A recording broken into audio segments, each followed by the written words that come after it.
July 19, 1940, 3:40 p.m., Reich Chancellery, Berlin. Adolf Hitler stands before the Reichstag and declares that Britain must accept the new reality of Europe. France is fallen, the Low Countries are occupied, Norway is secured. The German army controls the continent from the Bay of Biscay to the Bug River. Behind that territorial sweep stands the Luftwaffe. In less than a year, it has flown thousands of sorties in Poland, Norway, the Low Countries, and France. It has shattered retreating columns, isolated armies, and paralyzed communications. The reputation it now carries is not propaganda alone. It is built on operational success. At this moment, the Luftwaffe is at its peak. Within 5 years, it will cease to function as an effective fighting force. The destruction that follows will not be sudden. It will be cumulative. It will emerge from 10 interlocking errors: structural, strategic, industrial, and human. Each will appear manageable when made. Together, they will prove fatal. What follows is not the story of a single disastrous battle, nor of one fatal miscalculation. The destruction of the Luftwaffe unfolded over 5.5 years, decision by decision, campaign by campaign. It was undone not by lack of courage or technology, but by structural misjudgment, strategic overreach, and repeated failure to adapt to industrial reality. If you value serious, disciplined World War II history, grounded in documented fact and examined without exaggeration, consider subscribing to this channel. These stories deserve to be preserved with care and remembered in full context. The collapse of the Luftwaffe can be traced through 10 critical errors. Each emerged from real circumstances. Each compounded the next, and together they transformed the most feared air arm in Europe into a force unable to defend its own skies. 1. Constructing a tactical air force for a strategic war. The Luftwaffe was born in secrecy during the 1930s, shaped by the memory of trench warfare in the lessons of Spain. Its architects envisioned air power as a decisive instrument in short, concentrated campaigns. Fighter doctrine emphasized aggressive interception and air superiority over the battlefield. The backbone of this doctrine was the Messerschmitt Bf 109, fast, heavily armed for its weight, and optimized for short-range combat. In France, it operated from forward airfields only minutes from the front. Bombing doctrine focused on operational targets: bridges, rail hubs, troop concentrations, airfields. The principal bombers, the Heinkel HE-111, Dornier DO-17, and Junkers Ju-88, were twin-engine aircraft carrying roughly 2 tons of bombs. They were fast enough for 1939-1940 and sufficiently defended for theaters where opposition was disorganized. What Germany did not develop in sustained numbers was a 4-engine heavy bomber force capable of long-range strategic bombardment. Early concepts such as the Earl bomber were abandoned. Emphasis remained on medium aircraft that could support fast ground campaigns. In Poland and France, the model worked. Campaigns lasted weeks. Airfields advanced with armored spearheads. Range was sufficient. Attrition was tolerable. Britain changed the equation. The English Channel imposed distance. The industrial heartland of the enemy lay beyond immediate ground reach.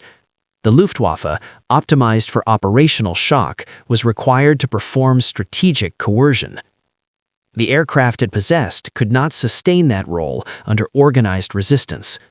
This structural mismatch between design and requirement was the first and most foundational error.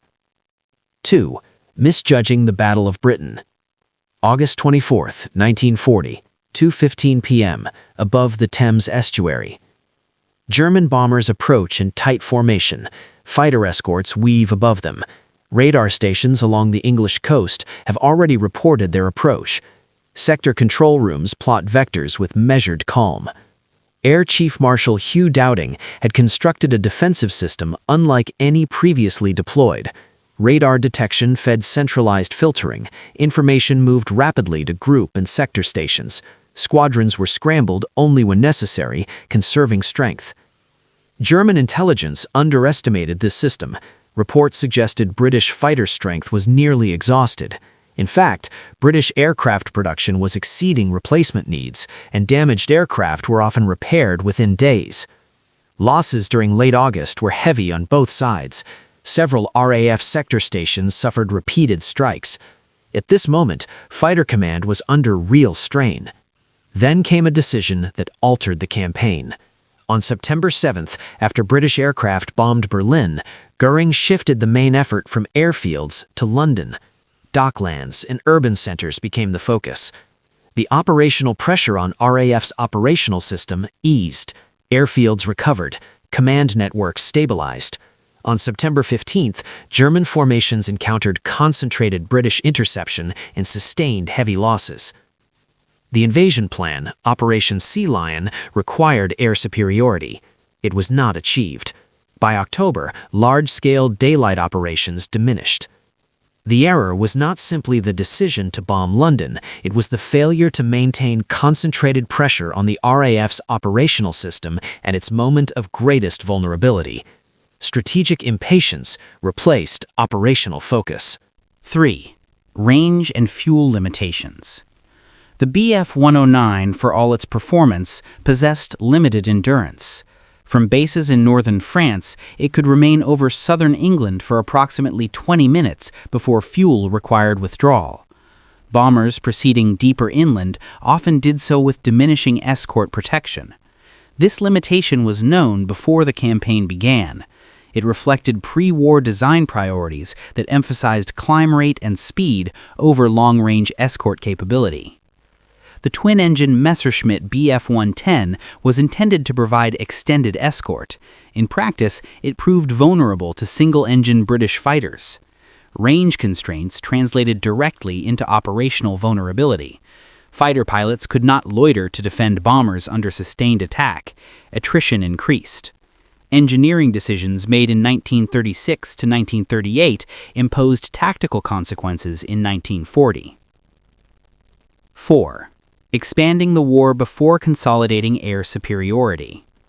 June 22, 1941, 3:15 a.m., Eastern Front. Operation Barbarossa begins with coordinated airstrikes against Soviet airfields. In the first days, hundreds of Soviet aircraft are destroyed on the ground. German pilots report minimal resistance. Initial success masks long-term risk. The stretch from the Baltic to the Black Sea, over 1,800 miles. Airfields must move forward constantly, supply lines lengthen, spare parts traverse poor infrastructure. The Bf-109's range limitations reappear over vast distances. Winter exposes mechanical fragility. Engines require heating fires beneath them before startup. Hydraulic systems fail in sub-zero temperatures. Meanwhile, Soviet industry relocates eastward beyond immediate bomber reach. Production resumes. New aircraft models appear in growing numbers. The Luftwaffe is now fighting on a continental scale, while still required to defend Western Europe and support operations in North Africa. It has committed to a war of attrition without the industrial base to sustain it indefinitely. 5. The Stalingrad airlift. December 1942. Potomnik Airfield, Stalingrad Pocket. Transport aircraft descend through snow and anti-aircraft fire onto a frozen strip.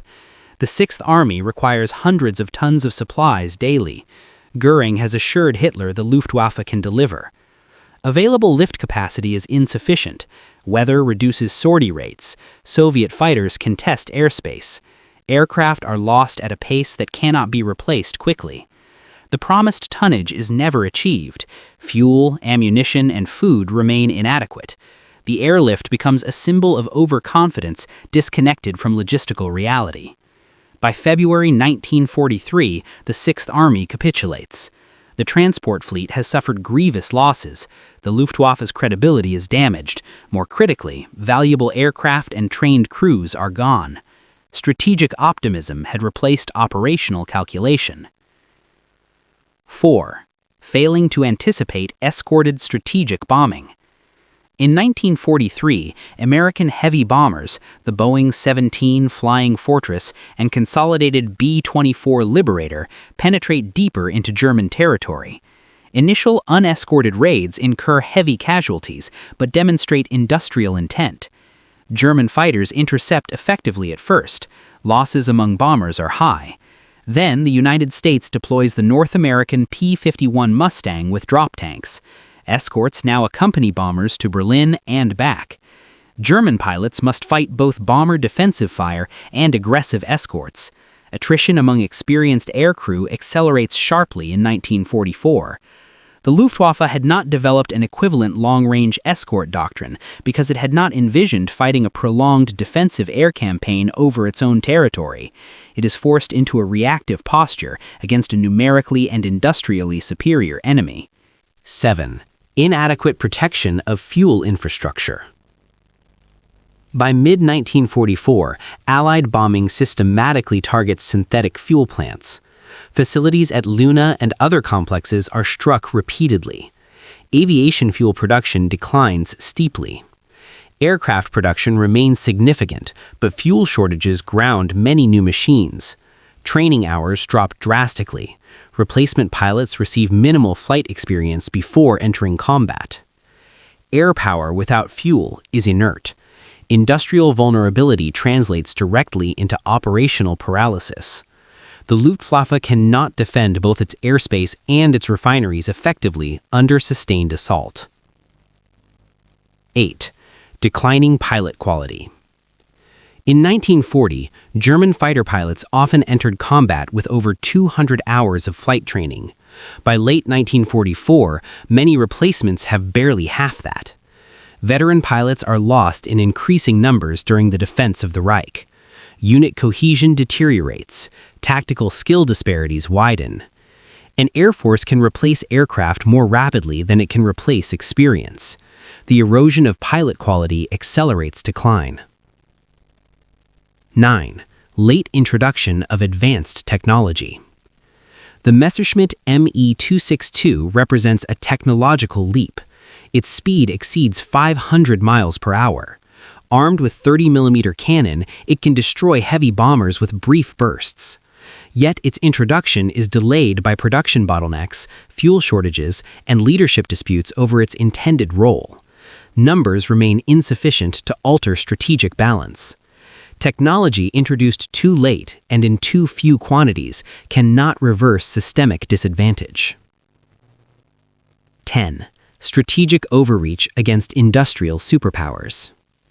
By 1944, Germany confronts the combined industrial power of the United States, the British Empire, and the Soviet Union.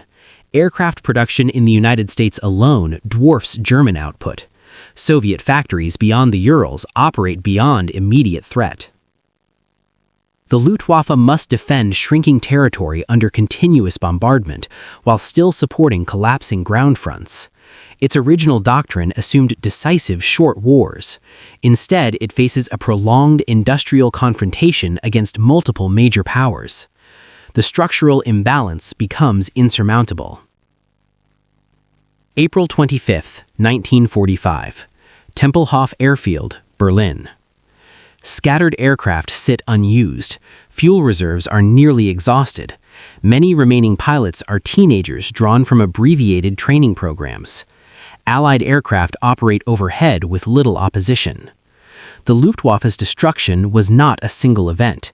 It was the cumulative result of misaligned doctrine, underestimated defenses, logistical overextension, industrial inferiority, fuel vulnerability, declining training standards, and leadership decisions that failed to adapt to changing realities.